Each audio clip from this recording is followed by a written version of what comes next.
So today I'm going to be explaining rack pulls, what they do, how to do them, and why you should do them.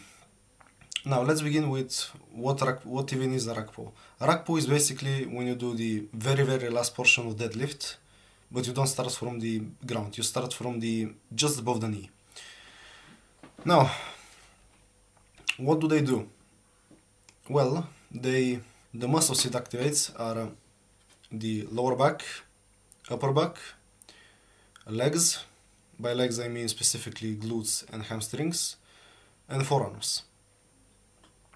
These muscles are activated when you do the rack pull.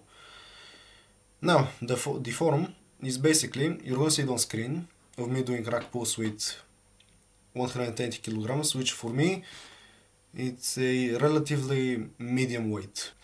The form is basically, you just imagine you're doing a deadlift and you just lock it out.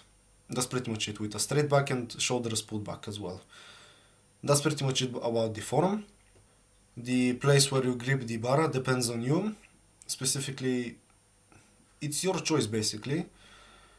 And also, rack pulls are primarily done with conventional form. You can do sumo rack pulls, but I do not recommend it. Like, I don't think it's useful. Personally, I have not tried it. And I don't think I will, because it's a bit uncomfortable. Like, it's simpler to do it with conventional form. That's about it.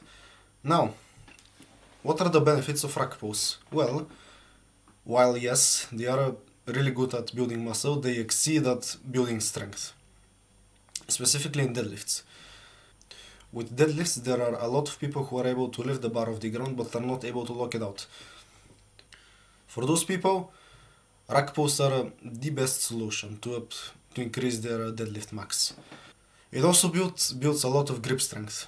Now, obviously, if you're going way above your deadlift max, which you'll probably be, you won't be able to grip the bar at all. So you'll be forced to use straps.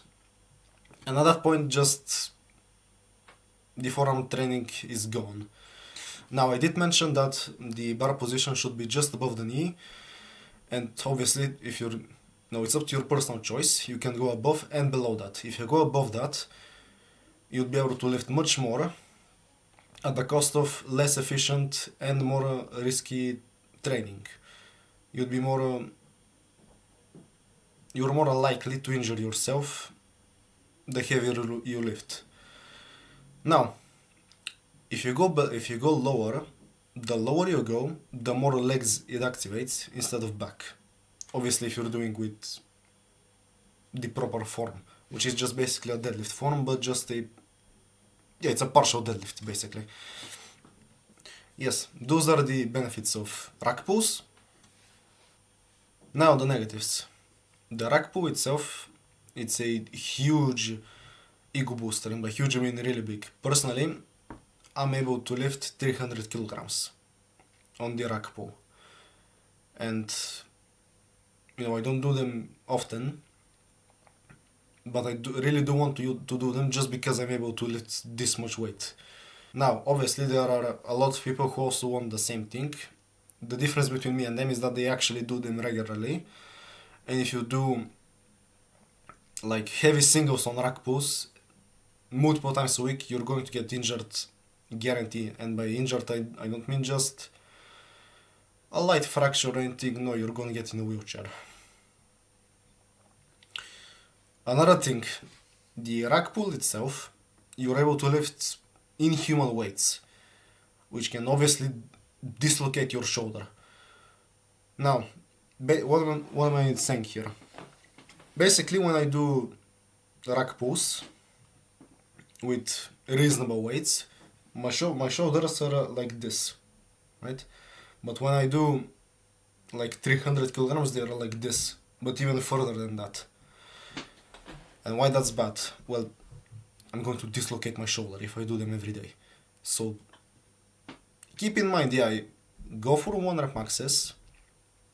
No, reach new limits, new PRs. But keep in mind, you can rip your arm out with this exercise.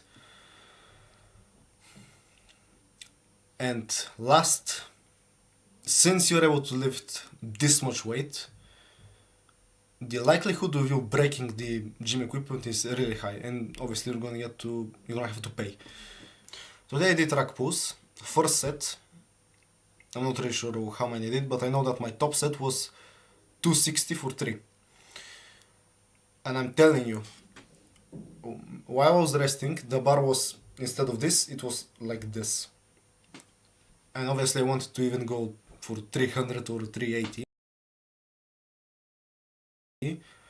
But when I saw that the bar was like this, I was like, no way.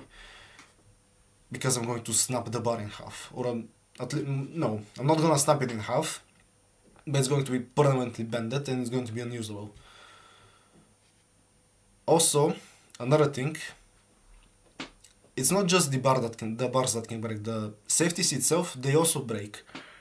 I was with a friend who, he's a strong man, and we did sets together on the rack pull. I did rack pulls, he did shrugs because he's like a monster. And we had the safeties, we do our sets, we banged the equipment like so much. I don't know how the bar didn't break. But after we do that, and we tried to remove the safeties, we could not remove the safeties. The safety bar, the safety itself, it's like this. This portion right here is inserted into the squat rack. Well, that thing was basically like this.